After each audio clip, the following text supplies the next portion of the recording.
नमस्कार, आप देख रहे हैं वी टाइम न्यूज। बढ़ते हैं झारखंड की खबरों की ओर। झारखंड की उपराजधानी माने जाने वाले दुमका जिले के दुमका शहर में चुनावी पार्टियों में जहां कांटे की टक्कर वाले चुनावी प्रचार प्रसार को सुबह शाम देखा जा रहा है, वहीं दुमका वासियों की राय को जानने के लिए वी टाइम न्यूज के दुमका जिला रिपोर्टर द्वारा हम आपको दिखाएंगे क्या कुछ कह रहे हैं यहाँ के लोग।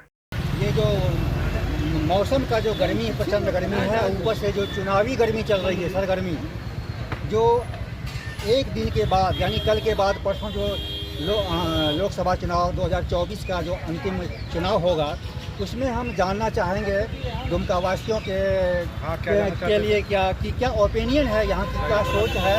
और आप क्या नाम है सर आपका?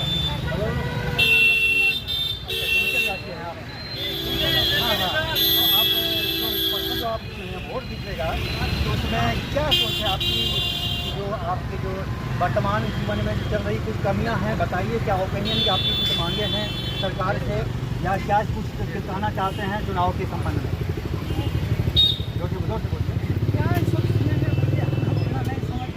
जी सर, आइए इनकी। हाँ, आप मुझे क्या जानना चाहते हैं? हाँ, जैसे कि जो पब्लिक वर्तमान में जो आपका जो चल रहा है चुनावी सरगर्मी, और ऊपर से जो गर्मी देख रहे हैं प्रचंड गर्मी, दोनों गर्मियों को देखते हुए जो चुनावी जो माहौल है दुमका जिला का, एक आप दुमका जिलावासी होने के नाते आपका क्या ओपिनियन बनता है, क्या आपको क्या लगता है? आपके दुमका सीट जो है ना, दुमका सीट लोकल उम्मीदवार, ठीक है, लोकल उम्मीदवार के पक्ष में अपने वोटिंग करने के पक्ष में। अच्छा, ठीक है। हाँ, क्योंकि मान लीजिए सांसद चुनना है ना, हमको प्रधानमंत्री नहीं चुनना है। हाँ, जब सांसद चुनना है तो सांसद यहाँ का लोकल होना चाहिए, ठीक है, सांसद लोकल होना चाहिए। यही सब बात। तो लोकल सांसद को आप पसंद करना चाह रहे हैं? जी। तो जो क्या लोकल सांसद की जो ऐसी कोई उपलब्धि है जो कि आपके उपलब्धि है? हम लोग का जो विधायक जो अभी जो दुमका के लोकल प्रत्याशी है नलिन सोरेन, उन्होंने 7 बार से विधायक है यहाँ के दुमका। अच्छा, ठीक है जी। और लगातार जीत हासिल की है। अच्छा। और आप देखिएगा कि इसके पहले जो बीजेपी के सांसद थे 5 साल उन्होंने कुछ नहीं किया, कुछ नजर नहीं आया शहर में, कोई काम नहीं। जी, ठीक है। तो इस बार का पब्लिक का जो बदलाव की मूड है, 100% बदलाव हो सकता है। हाँ। लेकिन जो चर्चाएँ चल रही हैं आम पब्लिक के बीच में, ये जो चल रहा है कि घोटाला ये सब चीज़, इस बारे में आपकी क्या सोच है? अच्छा, घोटाला जो उजागर किया जा रहा है, क्या घोटाला? आखिर हेमंत सोरेन को जेल में क्यों डाला जाए? इसके पीछे क्या तर्क है? हाँ, तो उनके नाम से समाचार पत्र में या समाचार के माध्यम से जो जानकारी उनसे बीजेपी गवर्नमेंट डर गई है कि वो अगर बाहर रहेंगे तो भैया हम एक भी सीट नहीं जीत पाएंगे। अच्छा। इसलिए उनको कैसे उठा के जेल में डाल दिया गया, तो उनको झूठ मूठ का जेल में उठा के डाल दिया गया। और आपको लगता है कि ऐसा कोई साजिश है? ऐसा ही कोई साजिश है, और साजिश ही है क्योंकि वो बब्बर शेर है। जी, धन्यवाद। हाँ सर, आप इस मामले में क्या कहना चाहेंगे? थोड़ा कुछ अपना यह पब्लिक भली भांति जानती है।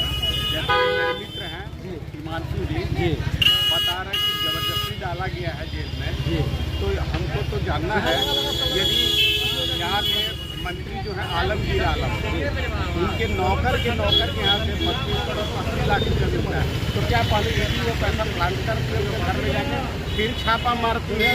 इतना ही नहीं, हेमंत सोरेन की जो बात हो रही है जमीन घोटाले की, सेना की जमीन, और यह साबित कर चुकी ईडी में बेल नहीं हुआ है। ईडी जब साबित किया, देश के जाने माने वकील कपिल सिब्बल उनका केस लड़ रहा है, लेकिन इतना फ्रॉड उनका पकड़ा गया है कि उनको बेल नहीं हो पा रही है। जी। वो जो सेना की जमीन हड़पे है, अपने माँ का नाम, पिता का नाम, सबका नाम बदल दिए हैं। और यह सब लोग जानते हैं। अभी जो अनाज वितरण, राशन वितरण गरीबों को होता है, जो केंद्र सरकार करती है, द्वारा भ्रष्टाचार के पकड़े गए रुपयों का जो जिक्र जो पब्लिक जान रही है, क्या पब्लिक के नज़र में वो मतलब ये बात सही है? बिल्कुल सही है। सेना की जो जमीन मारे यह भी बिल्कुल सही है जी। जो पैसे मिले ये भी सही है जी। राशन की बात जो है, जो आम पब्लिक को जो केंद्र सरकार अनाज दे रही है जी। राज्य सरकार 1 रुपया के दर से सारे लोग को अनाज देना था, वह पिछले 2 वर्षों से बंद है। केवल केंद्र सरकार द्वारा 5 किलो प्रति व्यक्ति के हिसाब से जो अनाज मिलता है वही मिल रहा है। जी। लेकिन राज्य सरकार की जो योजनाएं हैं वह बंद है। अच्छा। और उसके बाद यह बोल रहे हैं हम जनता की सेवा कर रहे हैं, जनता की भलाई के लिए काम कर रहे हैं। मोदी जी और विपक्षी गठबंधन बोलता है कि आरक्षण ये खत्म कर देंगे, और यह इंडिया गठबंधन जो तथाकथित उन्होंने बनाया है, यह साबित कर दे कि आरक्षण काट के मुसलमानों को दे रहे। कर्नाटक, पश्चिम बंगाल इसका ज्वलंत उदाहरण है। ये किसी से छुपा नहीं है। हम ब्लाइंड सपोर्टर मोदी के हो सकते हैं और जेएमएम के हो सकते हैं, लेकिन जो सच्चाई है इसका सबको सामना जी करना है। धन्यवाद। आपकी थोड़ी सी अपनी राय अपनी कुछ रखिए कि क्या आपका ओपिनियन बन रहा है परसों के चुनाव के लिए? मोदी, हर हर मोदी, घर घर मोदी। अच्छा जी। यानी सब कुछ देखते हुए आपकी ये राय बन रही है। जी धन्यवाद। परसों भाई चुनाव है, कल को छोड़ के इस संबंध में आपकी क्या राय बन रही है कि क्या होना चाहिए या आपकी क्या सोच है? हमारा सोच यही है जो हमको वोट देना, जहाँ भी लगेंगे वहाँ दे देंगे। जिसको आप पसंद करते हैं, हाँ, इन्हें अच्छा मान रहे हैं, हाँ। तो आपकी सोच के हिसाब से क्या होना चाहिए? थोड़ा सा अपना opinion दीजिए। हम अपना मोदी को देते हैं। जी। और जहाँ तक विकास की बात है, जहाँ तक आपके पारिवारिक या आपके लोगों के जीवन में जो विकास का काम किया है, तो उस हिसाब से यहाँ के वैसे कुछ जो प्रतिनिधि हैं जो चुनावी मैदान में उतरे हैं, उनमें से वोटिंग क्या आंकड़ा लग रहा है? हमको उतना नहीं पता। अरे जी धन्यवाद। आएंगे जरा सा इसमें।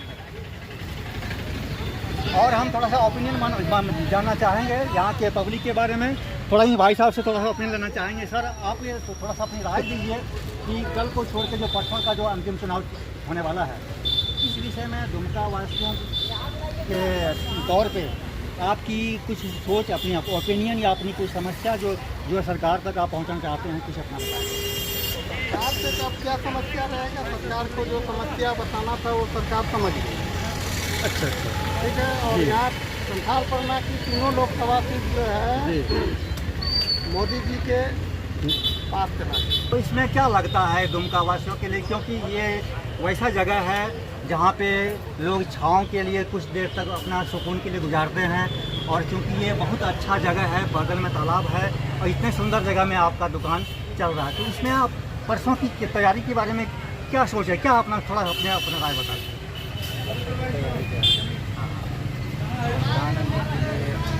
मतदान करना है अवश्य, ये तो बात तय है, लेकिन कुछ सोच रखे हैं कि क्या होना चाहिए, इस बार क्या होने वाला है, कि क्या लगता है आपको? तो पब्लिक बताएगी। पब्लिक तो आप भी हैं, रिजल्ट आने के बाद ही पता चलेगा। मैं ये तो पब्लिक ओपिनियन चल रहा है। आप भी पब्लिक हैं, मैं भी पब्लिक हूँ, मैं पब्लिक का जनप्रतिनिधि हूँ, मैं आपकी बात वहाँ तक पहुँचा, तो क्या सोच के रखें? क्या सोचते हो किस विषय में? चुनावी माहौल में ये इतनी सरगर्मी में, चुनावी गर्मी, दोनों गर्मी जो मिल रही है, इस गर्मी के बीच में आप अपने को क्या पा रहे हैं? अपने को सुकून की राहत पा रहे हैं, गर्मी में पसीने की हवा से खा रहे हैं। मैं परसों की बात मैं कर रहा हूँ। अच्छा जी। परसों में जैसे परसों तो आप दुकान बंद करके वोटिंग करने जाएंगे, वोटिंग करने जाएंगे। तो उस तैयारी के बारे में कुछ बताएं। अपने पूरे परिवार को लेकर मैं मतदान करने जाऊंगा। जी। आपका कोई चहेता, कोई उम्मीदवार ऐसा कोई जिनके चलते आपको कुछ अपना ये कुछ ऐसा आपके पड़ोसी का कोई विकास का काम हुआ हो? विकास का काम तो बहुत हुआ है। चहता आपको अपने दिल में बसे हुए हैं। जी। चहता को अपने मत से जरूर उन्हें विजय बनाऊंगा। अच्छा। चलिए धन्यवाद। आइए, तो हम यहाँ के नवयुवकों से राय लेंगे। आपका तो 18 साल से ऊपर हो गया होगा, तो आप वोट अवश्य करेंगे, पहचान पत्र आपका बन गया होगा, तो क्या लगता है कि एक नई वोटिंग के एवज में आपका जो चहेता उम्मीदवार होगा, तो क्या कुछ सोच के रखे होंगे? एकदम सोच कर लेना, फिर एक बार मोदी सरकार। चलिए ये सोच रखे हैं। चलिए ठीक है। क्या राय है आपको, क्या लगता है कि इस बार का चुनाव किस हो जा रहा है? सबसे पहले मैं आपको बताना चाहता हूँ कि मैं एक दिन को जो है सुबह उठूँगा और अपने मतदान के दिन जाऊँगा, और अपने जो मेरे जो चहेते उम्मीदवार हैं मैं उनको मतदान करूँगा, सब परिवार। उसके बाद जो है जहाँ तक रही चहेते उम्मीदवार की उम्मीदवारी आप जिन्हें सौंपना चाह रहे हैं, क्या मैं जानना चाहता हूँ कि किस ओर जा रहा है आपकी मंशा, आपकी राय किस ओर जाने का विचार है? ये तो 4 दिन को आपको पता चल ही जाएगी, पर ये तो गोपनीय चीज़ होती है, अभी तो मैं बता नहीं सकता। हाँ। नहीं, तो कुछ तो बताएं कि जिस ढंग से विकास हुआ है आपके शहर में, दुमका में, या कुछ ऐसी कुछ कमियाँ रह गई हैं? विकास तो हुई है, पर इसमें और भी विकास मांग रहा है। तो जितना विकास हुआ उनका श्रेय आप किसको मानते हैं? ये तो कहने इनके का द्वारा विकास हुआ है कुछ तो उसमें राज्य सरकार भी इस मामले में आते हैं और केंद्र सरकार की भी बहुत सारी भागीदारी है, जैसे रोड हो गया। दुमका में अब तक जो भी विकास हुआ है वो किन उम्मीदवार के कारण विकास हुआ, थोड़ा सा अपना रखिए। चुनाव से हट के चुनाव के पूर्व तक की विकास कहाँ किनको श्रेय मान रहे हैं?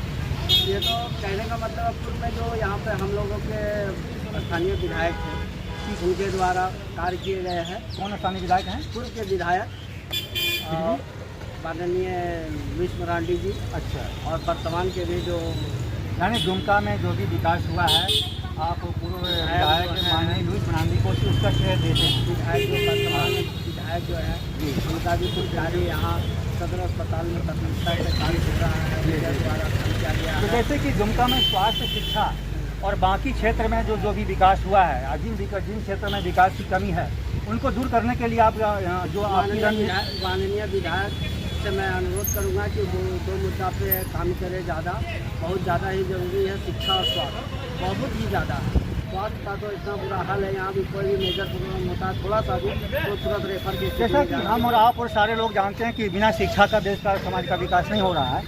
तो शिक्षा की जो यहाँ पे जो स्थिति है यानी उतनी अच्छी नहीं स्थिति है, तो उस स्थिति को सुधारने के लिए आप क्या प्रयास यहाँ के राज्य सरकार और स्थानीय नेतागण से मांग करूँगा कि इस पर विशेष ध्यान दें और इस मुद्दे को बढ़ चढ़ करके पब्लिक के सहयोग में आते हैं।